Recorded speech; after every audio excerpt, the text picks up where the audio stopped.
Dear friends, आज मैं आपको क्लास 11th इंग्लिश की बुक हॉर्नबिल का चैप्टर नंबर 3 डिस्कवरिंग टट द सागा कंटिन्यूस के बारे में बताने जा रहा हूँ। इसके लेखक हैं A.R. विलियम्स। तो ये चैप्टर है एक ancient teenage king of Egypt जिनका नाम था तूतनखामन।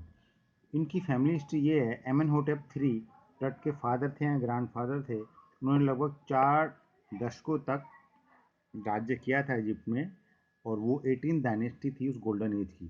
उनका जो बेटा था एमेनहोटेप IV था, वो उसके बाद उनकी गद्दी पर बैठा और उसने बड़ा ही स्ट्रेंज सिस्टम शुरू किया इजिप्ट के अंदर।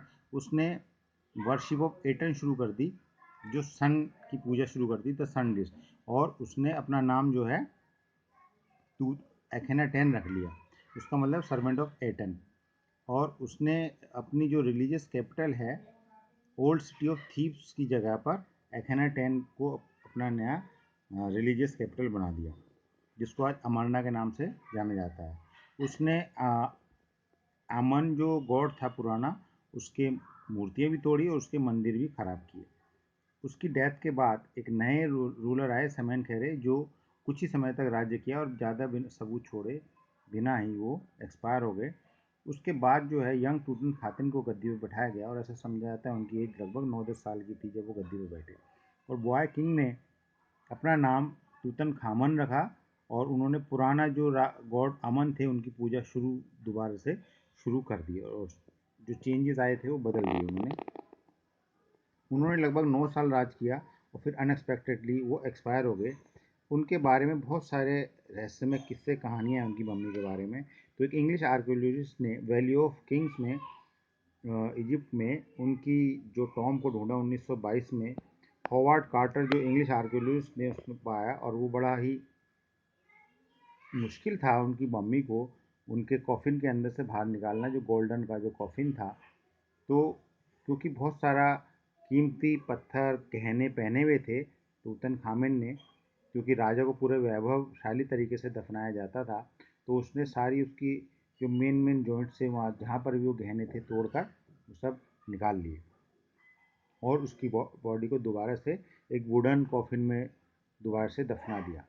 तो उस समय ऐसा कहा जाता है कि बहुत रहस्यमय क्लाउड्स जो हैं उस इजिप्ट के अंदर आसमान में इकट्ठे हो गए थे, जहाँ पर बारिश भी बहुत कम होती है। ओके, जैसे कि गॉड जो है नाराज था इस चीज़ से।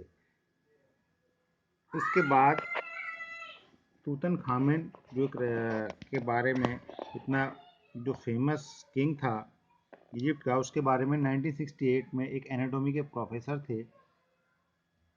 उन्होंने एक्सरे करके ये पाया तूतनखामन की मम्मी का, कि उसकी बहुत सारी हड्डियाँ और रिब्स जॉइंट्स जो हैं वो मिसिंग थी, ब्रेस्ट बोन्स भी मिसिंग थी।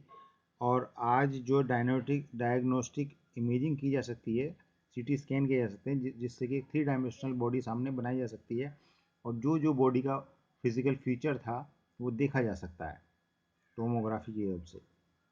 लेकिन फिर भी वो ये नहीं पता लगा पाए कि तूतनखामन की एज क्या थी मृत्यु के समय, उनकी मौत कैसे हुई।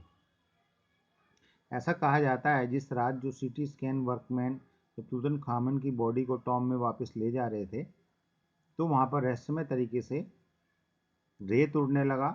उसका जिस तरीके चक्रवात चलता है, उन्होंने सीटी स्कैन मशीन को ख़राब कर दिया था, और उन्होंने पाया कि ऊपर जो है ओरियंट कॉन्स्टलेशन निकली हुई थी उस सीजन में, जब ये निकलती भी नहीं है।